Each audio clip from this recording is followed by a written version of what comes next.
The first warning was the dress. It was waiting outside my hotel room in Rome, folded inside a black garment bag with no card, no brand name, no explanation. Just a blood-red wax seal. I stood there barefoot in the doorway, hair still damp from the shower, staring down at it like it might move if I breathed too hard. Only one woman sent gifts like threats, Vittoria. I carried the garment bag inside and laid it across the bed. The room was all white marble, gold trim, and expensive silence. It looked like the kind of place where rich people came to pretend they were not lonely. The zipper slid open with a soft, dangerous sound. Black silk, thin straps, a neckline that knew exactly what it was doing. The dress was elegant, simple, and indecently precise. Not vulgar, not obvious, worse. It was the kind of dress that made people imagine what it took discipline not to touch. I ran my fingers over the fabric. Of course it was my size. Vittoria never guessed. She remembered. My phone buzzed. VC, wear it. Don't argue. I laughed once under my breath, not because it was funny, because my body had reacted before my pride could. I typed back, "Is this dinner or a trap?" The message marked read almost immediately. No answer. Typical.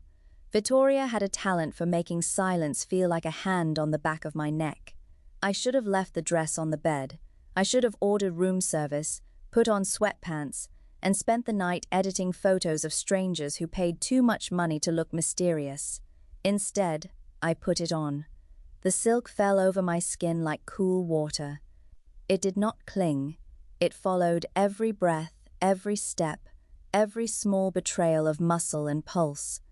I looked at myself in the mirror and hated how well she had chosen. My hair was pinned up badly. My lipstick was too dark. My camera bag sat open on the chair, one Leica body inside like a witness. The dress made me look taller, sharper, more expensive, more willing than I felt. My phone buzzed again. Impeccable. I stared at the word until it stopped being a compliment and became an instruction. "Damn you," I whispered.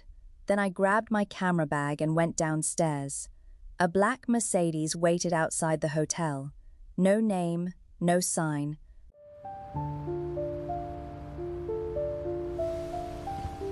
Just a quick reminder, the spicier part of this story is waiting for you on Patreon. Link in the description. Just a driver in black gloves who opened the back door without asking where I was going, which meant she already knew. "Good evening, Ms. Voss," she said. "Does everyone know my schedule except me?" The driver's mouth twitched. She did not answer. Rome blurred past the window in gold and wet stone. Scooters cut through traffic like bad ideas. Restaurant lights glowed under awnings. Couples leaned too close over small tables, pretending dinner was about food. My phone lit up with an address, Via Appia Antica, 7:30. I knew the place by reputation. A private restaurant inside an old Roman villa. 3 tables a night, no photos, no press, no last names unless they mattered. Perfectly Vittoria. The Mercedes stopped under a stone arch half covered in ivy. The restaurant was hidden behind 2 gates, a garden, and enough discretion to bury a scandal. Candlelight slipped through the windows. Somewhere inside, a violin was playing softly, the kind of music that made expensive betrayal feel civilized. Vittoria was waiting at the entrance. Cream suit, dark hair pinned back, red mouth, no jewelry except a thin gold ring on one finger, and the faint satisfaction of someone who had moved every piece before the game began. She looked me over once, slowly, not like a woman admiring a dress, like a woman confirming a lock had clicked. "You came," she said. "You sent a car. You could have refused." I stepped closer. "You and I both know you didn't choose that dress for a woman who refuses easily." Her smile curved. There it was. The old charge between us. The part I hated because it still knew where to live in my body. "Still angry?" she asked. "Usually." "At me?" "Specifically."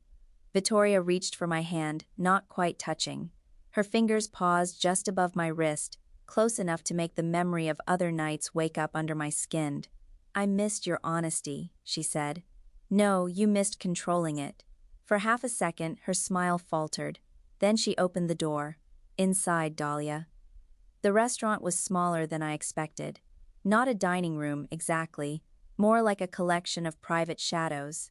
Velvet booths, low amber light, stone walls older than most countries. Every table looked designed for secrets. Ours was set for 3. I stopped. Vittoria noticed, of course. "You didn't say there would be someone else. You didn't ask." "I asked if this was a trap, and I respected you enough not to lie." I turned to her. "That is not the same thing." "No," she said softly, "but it is more intimate." I hated that she was right. The waiter poured Barolo into 2 glasses and left the third empty. Vittoria sat at the head of the table. I sat opposite the empty chair, because I refused to sit where she wanted me. She noticed that too. "You still move like someone expecting a knife," she said. "You taught me to." Her eyes warmed, not with guilt, with pride. "Good," she said. "Then you will survive tonight." I leaned back. "Who is she?" Vittoria lifted her glass. "A future client." "Whose future?" She looked at me over the rim. "Yours, if you are smart." Before I could answer, the room changed. Not loudly, no dramatic entrance, no turned heads, just a shift in pressure, like the air had made space for someone important. Serena Vale entered the restaurant as if every door in the world had already agreed to open for her. She was tall, controlled, and impossibly still.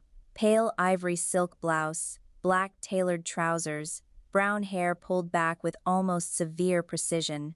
No necklace, no unnecessary softness. She did not look around the room to see who was watching. She already knew. Vittoria stood. Serena. Serena gave her a polite kiss on each cheek, then turned to me. Her eyes were gray-green, cool and direct. They moved over my face, my camera bag, the dress, and back to my eyes, not lingering, assessing. Then she offered her hand. Dahlia Voss. Her voice was low enough to make the table feel smaller. I took her hand. Her grip was warm, steady, not gentle. "Serena Vale," I said. "I've heard of your foundations. That sounds like a warning. It depends what they're hiding." For the first time, she smiled. Small, dangerous. Vittoria watched us like a woman listening to music only she had composed. Serena sat. The waiter filled her glass. She did not look away from me. "I know your work," she said. "People keep saying that tonight." "People probably mean the famous work," Serena said. "I mean the early photographs. The abandoned hotel in Lisbon, the woman in the broken ballroom mirror. That surprised me. Nobody talked about that series anymore." "She was not supposed to be in the shot," I said. "No," Serena said, "but she was the only honest thing in it."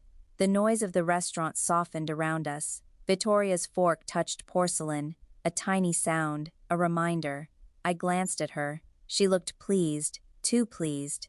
Dinner began. Small plates, rare wine, food arranged so carefully it looked afraid of being eaten. Serena asked questions that did not feel like conversation. They felt like doors. "Why photography?" she asked. "Because people lie badly when they think the camera is looking somewhere else." "And you?" "I lie beautifully." Her mouth curved. "I doubt that." "You don't know me." "No," Serena said. "But I know women who perform control. I know the difference between power and armor." Vittoria set down her wine. "Careful," she said lightly. "Dahlia bites." Serena did not look at her. Good. A pulse moved through me. Stupid. Immediate. I reached for my glass and took too large a sip. Serena noticed. Of course she did. "What do you photograph when no one hires you?" she asked. "Things people leave behind. Objects? Rooms. Clothes. Marks on walls. Unmade beds.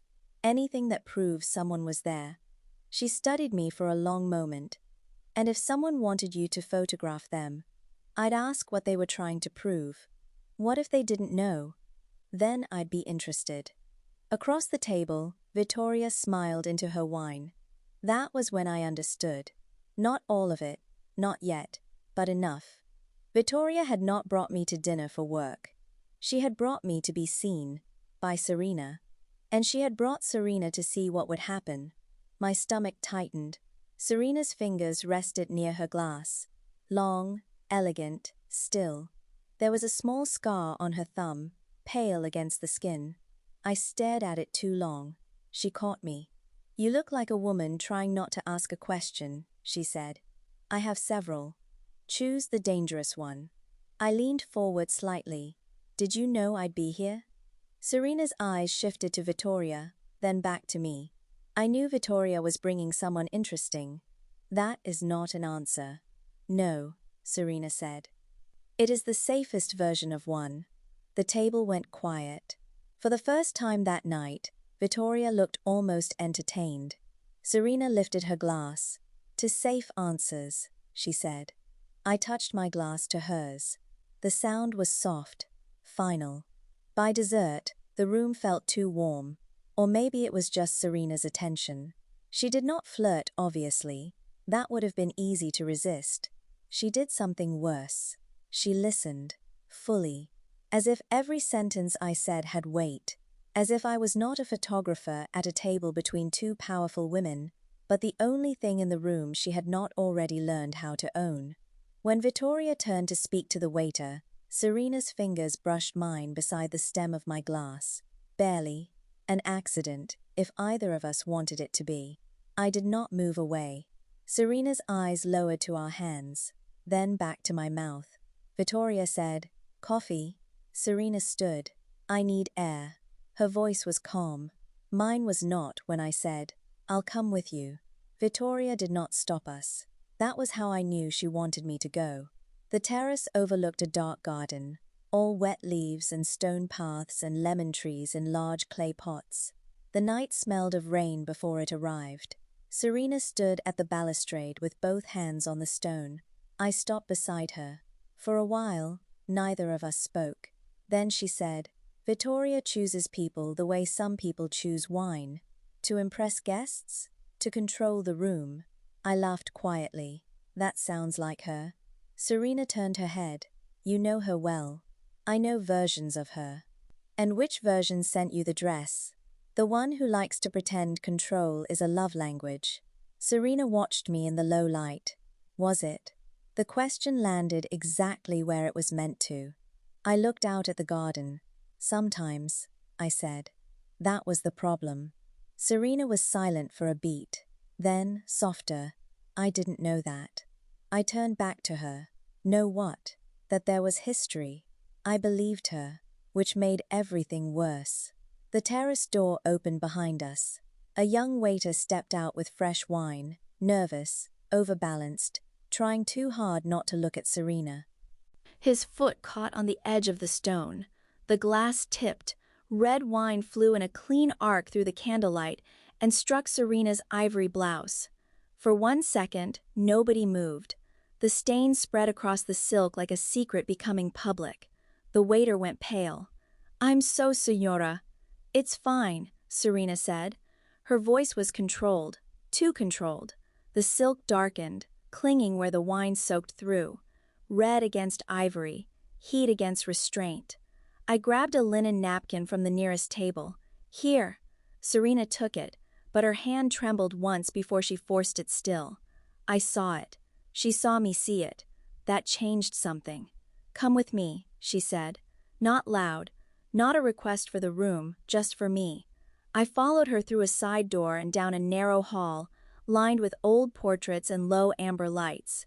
She moved quickly but not carelessly. One hand pressed over the stain. At the end of the corridor, she opened a door marked Garderoba, the coat room. Inside, the world went quiet. Wood-paneled walls, dark mirrors, rows of coats, amber sconces turning everything golden and private. Serena shut the door behind us. For a moment, we just stood there, breathing. Her blouse was ruined. The wine stain ran from just below her collarbone to the center of her chest, dark and impossible to ignore. I found a stack of towels on a shelf. This probably won't save it, I said. No, Serena said. But you can try. I stepped closer, then stopped. May I? Her eyes lifted to mine. The question changed her face. Not softened it exactly, opened it. Yes, she said, you may. I pressed the towel gently against the stain. The silk was warm. Serena inhaled through her nose. I froze. Too much? No, she said. Just unexpected. That I asked? That you waited. I looked up. Our faces were close now, too close for denial. The mirrors behind her caught us from every angle. Her ivory blouse stained red, my black dress, my hand at her chest with a towel between us, like the thinnest excuse in the world. Serena reached for the first button, then the second. My throat went dry. She opened the blouse just enough to free the wet fabric from her skin. Then her fingers stopped. Finish it, she said. I did not move. Serena. I said yes, Dahlia. The way she said my name made the room smaller. I set the towel down. My fingers found the next button, then the next, slowly, carefully. Nothing about her was helpless. That was what made it dangerous. She was choosing every second of this. The blouse loosened. The wine stain spread where the fabric folded open. I cleaned what I could, though my hands were not nearly as steady as I wanted them to be. Serena watched me. Not my hands, me. You're angry, she said. At Vittoria. At me?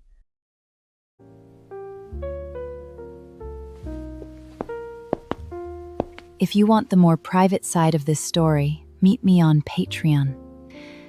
The link is in the description. I haven't decided. Her hand curved, paused. This time she asked with her eyes. I gave the smallest nod. Her fingers touched the side of my neck, barely. The contact traveled through me so fast I almost laughed. This was not the same charge as Vittoria. Vittoria felt like a locked room. Serena felt like someone opening a door and daring me to walk through it. You should go back to the table, I said. I should do many things. That's not an answer. No, she said. It's the safest version of one. I should have stepped back. Instead, I smiled. Careful, I said. I steal lines. Serena's thumb brushed my jaw. Then take this one too. She kissed me. Not gently, not politely. It was controlled at first, like everything about her. A measured pressure, a test, a question written against my mouth. Then I answered. Her breath caught. The towel dropped to the floor. My hand went to her waist. Hers slid into my hair. Silk shifted. The mirrors caught us everywhere, multiplying the evidence. The kiss deepened. Wine, rain, heat, restraint breaking one careful thread at a time. I pulled back first, barely. We should stop, I said. Serena's forehead rested against mine. Do you want to? That was the worst question in the world, because it was the right one. No. Her smile touched my mouth. Good. This time I kissed her slower, less like a mistake, more like a decision. Outside the door, footsteps passed. Neither of us moved. Then the handle turned. The coat room door opened. Vittoria stood there in her cream suit, framed by the golden hallway, looking at Serena's open blouse, my hand at her waist, the red wine on both of us. For 1 second, even she said nothing. Then she smiled. I see I did not overestimate the chemistry. The air went cold. Serena stepped back, pulling the blouse closed. Her face flushed, but her chin lifted. I turned toward Vittoria. What did you do? Vittoria's smile thinned. I made an introduction. No. My voice came out sharp. You set a trap and called it opportunity. Serena looked between us. A trap? Something shifted in her expression. Not embarrassment, realization. I looked at her. You didn't know? Serena's jaw tightened. I knew she wanted me to meet a photographer, she said. I did not know she was using your history to make sure you came. Vittoria stepped inside and closed the door behind her. Calm, elegant, infuriating. I placed you in front of a future, she said. Both of you. What happened after that was yours. Don't make manipulation sound generous, I said. Vittoria's eyes flashed. There are doors you would never open unless someone locked the others. I laughed once. Ugly, honest. That is not destiny. That is control. Serena buttoned her blouse with quick, precise movements. Her hands were steady again. Too steady. Vittoria, she said, voice low, you should have told me. I told you enough. No, Serena said. You told me what served you. For the first time all night, Vittoria looked almost hurt. Almost. I picked up my camera bag from the chair where I had dropped it. I'm leaving. Serena reached for my hand, not to stop me, just once. Her fingers closed around mine. I'm sorry, she said. I believed that too, which made leaving harder. I squeezed her hand and let go. The hallway outside felt too bright. The restaurant had gone on without us. Laughter, silverware, money speaking softly to itself. I walked past all of it, out through the garden, through the gates, into the rain. The storm had finally broken. It came down hard, flattening my hair, slicking the black silk to my legs, washing the heat from my face, but not from my body.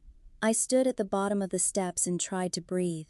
Behind me, the villa glowed gold and indifferent, like nothing had happened, like women had not ruined each other in coat rooms for centuries. My phone buzzed. I almost ignored it. Then I saw her name, Serena. 3 messages. I didn't know.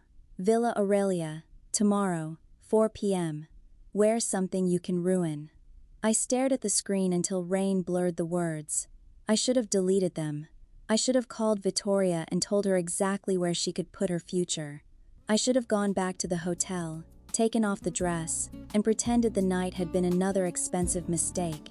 Instead, I stood there in the rain, black silk ruined, lipstick gone, heart still angry enough to be useful, and I smiled.